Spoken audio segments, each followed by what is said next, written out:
Share.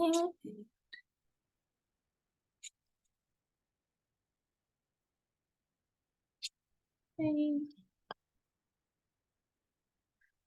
All right. Hi, everyone. Like I mentioned earlier, my name is Chami Lifula, and my presentation today will focus on the concept of flow and tilt as it relates to performance, more specifically in the context of video games. So before we get started, I'm just going to give a little overview of the study and a bit of background information. I'll just start off with defining tilt and flow for you all. So tilt is a psychological phenomenon in which there is a decline in rational decision making that results in negative emotions such as anger and frustration. In the context of video games, we can usually observe this occurring during competition as a response to poor performance. So the effect of tilt usually diminishes performance and shows itself through verbal or behavioral outbursts, such as hitting a wall. And it can also manifest itself through the discontinuation of an activity. So in the case of playing a video game, the individual might just completely stop playing a game. On the other hand, flow is a state of complete absorption and enjoyment of an activity that balances challenge and skill. This is commonly known as being in the zone. The benefit of flow includes many things such as increasing motivation, creativity, increasing happiness and well-being, and a push in participating in challenging activities where skills can be improved. So there's not really a lot of research out there looking into the effect of flow and tilt on performance, especially on video gamers' performance. However, flow research highlights its beneficial effect on flow and on performance. So this current research is actually a follow-up study from a previous study titled Flowing or Tilting, Well-Being and Flowing or Tilting Well-Being and Behavior in Video Games by Nicklaus. In that study, Nick examined the relationship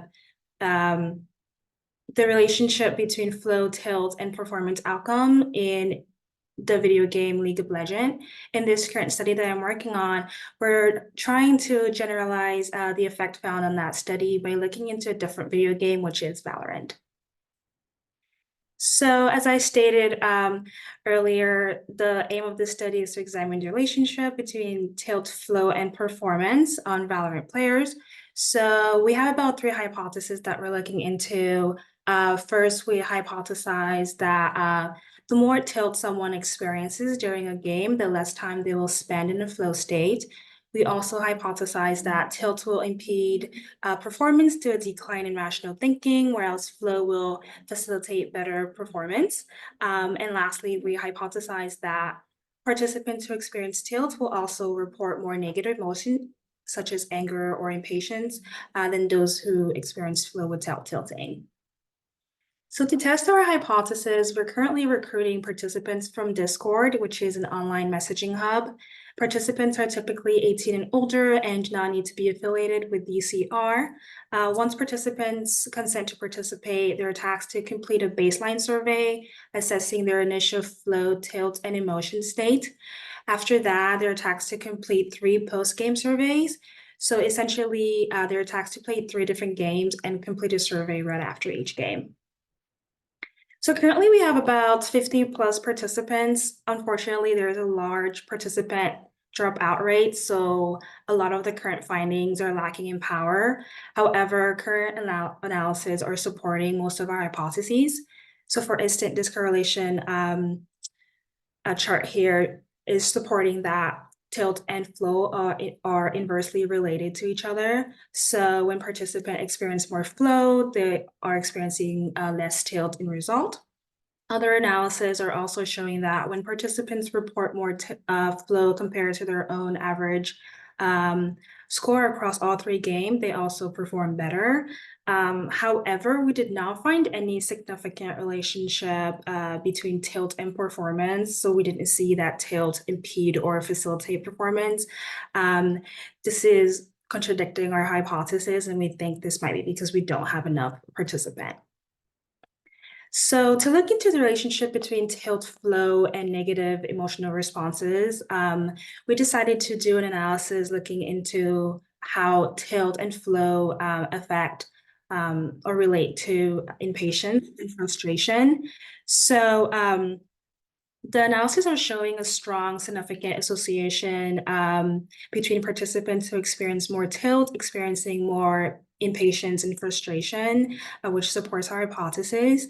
In addition to that, when participants experience more tilt compared to their own average tilt score across all three games, they're also experiencing more frustration and impatience. On the other hand, we're not finding any significant association between flow and frustration, nor within-person association between impatience and flow. Um, However, it is important to note that we did find a small negative correlation between person association for flow predicting impatience. So meaning that participants who are reporting experiencing more flow than their counterparts are more likely to experience less impatience. So moving forward, we're expecting to kind of see a stronger association for flow predicting performance. We also expect to see a significant association for tilt and performance. And lastly, we expect to see a significant association for flow and negative emotional responses. More specifically, we expect to see that flow has a negative association with emotions such as frustration and impatience. So I just want to acknowledge the Life Event Lab at UCR under the supervision of Dr. Kate Sweeny. I want to thank Jason Hayes and Nick Lowe for all their help, and I want to thank the Department of Psychology. Thank you so much. Do you have any questions?